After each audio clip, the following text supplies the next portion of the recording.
Welcome, ladies and gentlemen. The Acolyte hit with review bombs.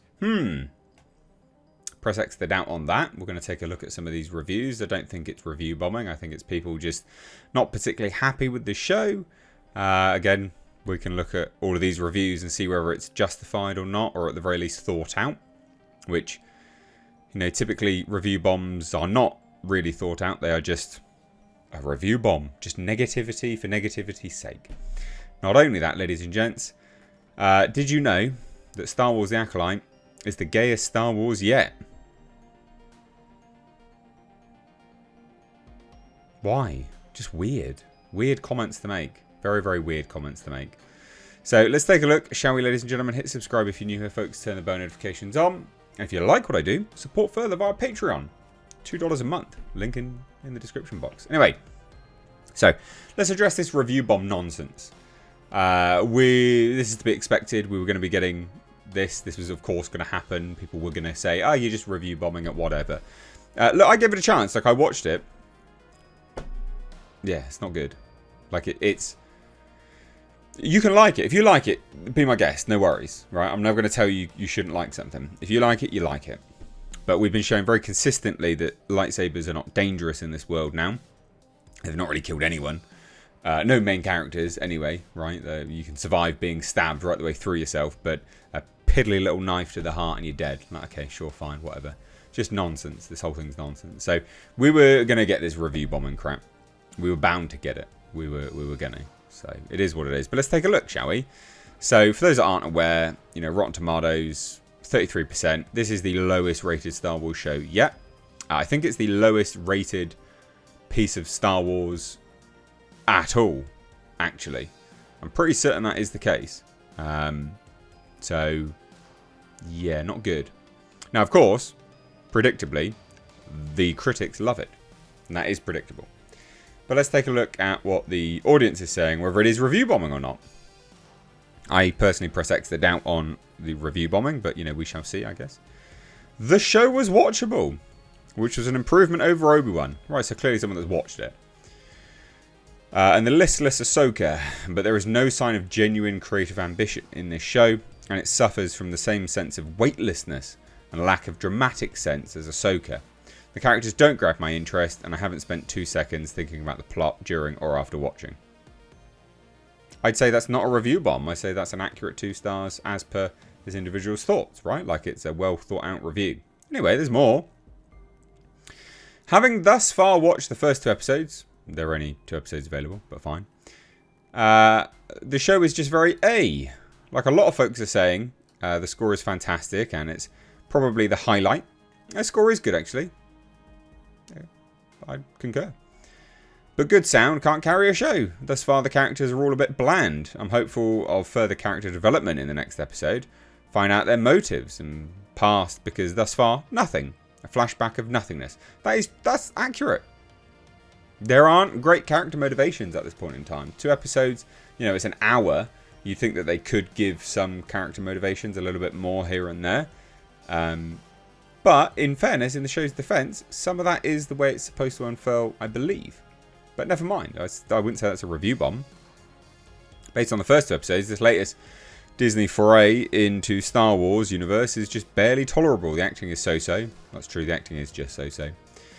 The plot is thin, the dialogue is dull, same as most of other Disney Star Wars products. Awful writing, even worse acting. The amount of film grain used in this is jarring. That is true, actually. It did look... Yeah, it was... Yeah, artificial film grain, not great. The fighting scenes, while cool, are not enough to save the show. I didn't rate the fighting scenes at all, because the camera kept clipping away. So the fights weren't that great. And I don't like Star Wars, which now has randomly kung fu in it. Odd. Anyway, and there's some positive ones, but no one's saying that's positively review bombed, is it? I mean, look, just this. We really enjoyed it and look forward to a lot more.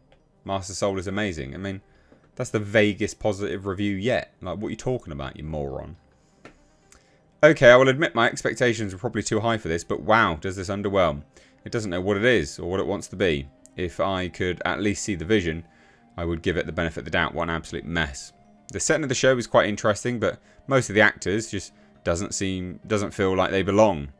Can't say if it's bad casting or bad directing. The only Jedi that felt like a Jedi to me so far was Carrie-Anne Moss. Yeah, I agree with that. It also feels rushed.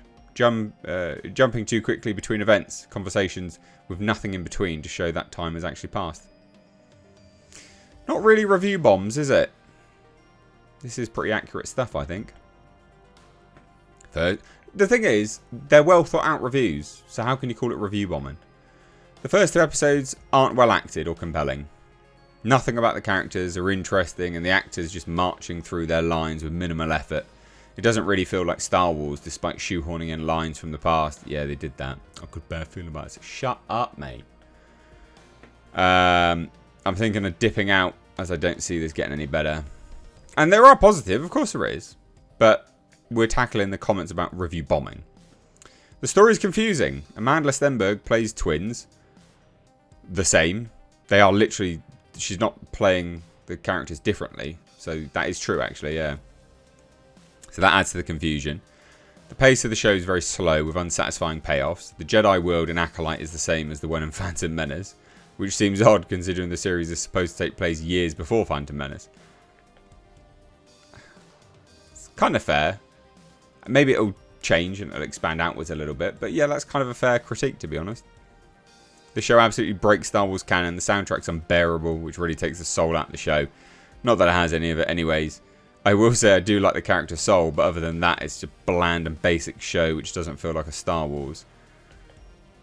Yeah, not really review bombing. But wait, there's more!